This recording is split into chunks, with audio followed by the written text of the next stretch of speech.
De quelle manière les générations suivantes ont-elles été touchées? Je suis obligée de me répéter de manière extrêmement diverse et variée. Là aussi, j'essaie d'extraire quelques cas typiques, notamment mon propre cas, le manque de parole. Ça, c'est peut-être la chose qui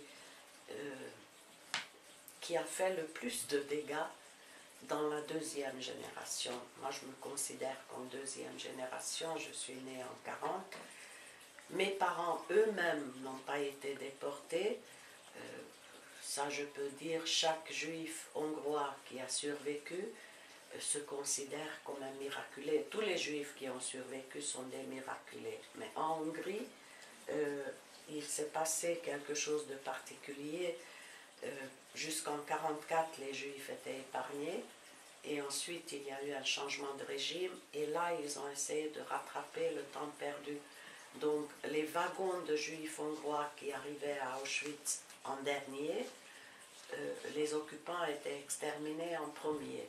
Et ceux qu'on ne pouvait pas emmener à Auschwitz, on les a fusillés dans le Danube. Il fallait rattraper. Et donc, mes deux parents sont des miraculés, ils ont survécu, mais beaucoup de gens de la famille ont perdu la vie. Et nous, les enfants, donc moi j'ai 6 ans après la guerre, et on ne nous raconte rien. On parle de mes oncles, de mes tantes, des amis, des connaissances, des parents plus éloignés, en disant « Ah, lui, il n'est pas revenu.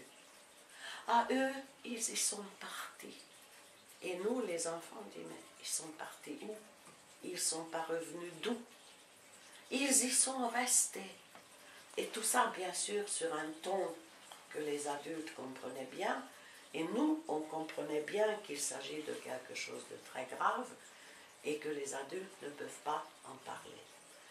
Et notamment dans une maison juive comme elle était la mienne, ma mère faisait cuisine cachère et toutes les fêtes. Et c'était une bonne maison juive, même si mon père n'était pas croyant, mais il était amoureux, donc par amour pour sa femme, il faisait tout. Et on ne parle pas de ce qui est arrivé aux Juifs. On n'en parle pas. On ne dit pas que mes deux oncles ont été déportés, ils sont morts tous les deux, que ma cousine n'a jamais vu son père parce que quand il était déporté, elle était encore dans le ventre de sa mère. On dit il n'est pas revenu, oncle Ali n'est pas revenu. Mais où il est parti? Pourquoi il n'est pas revenu? Et est-ce que c'est parce qu'en tant que juif, il a été déporté? Ça n'a jamais été dit. Et quand il y a des groupes de parole, quand on essaie de voir quels sont les symptômes chez la deuxième et troisième génération, c'est avant tout le manque de parole qui nous a marqués. Dans les familles où on en parlait, par exemple, un meilleur ami dont la mère a été déportée, c'est elle qui a survécu parce qu'elle s'est lavée avec la moitié du café. Elle en parlait beaucoup.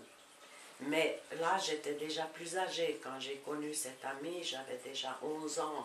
11 ans, on est déjà presque adulte.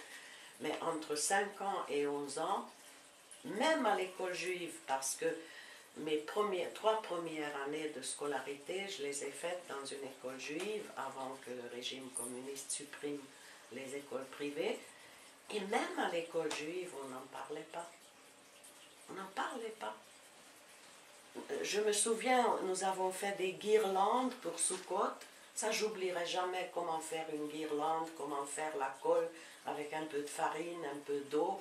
On a fait des guirlandes de toutes les couleurs, décoré la cabane de Sukkot. On ne parlait pas de ce qui était. Ma première institutrice, tante Frédéric, c'était une grande femme brune. Elle était habillée de marron de la tête aux pieds, une blouse marron. Elle-même était un peu basanée, cheveux foncés, yeux marrons, chaussures marron. Elle était droite, comme un arbre en hiver, sans feuilles, sans rien. Elle a perdu son mari et ses 3 fils.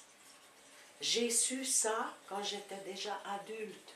Et j'ai rencontré tante Frédérique qui était une petite vieille, pas petite mais vieille, et qu'on a discuté dans un café, et j'ai appris qu'elle a perdu son mari et ses 3 fils. Jamais elle n'en a parlé, jamais, jamais, jamais.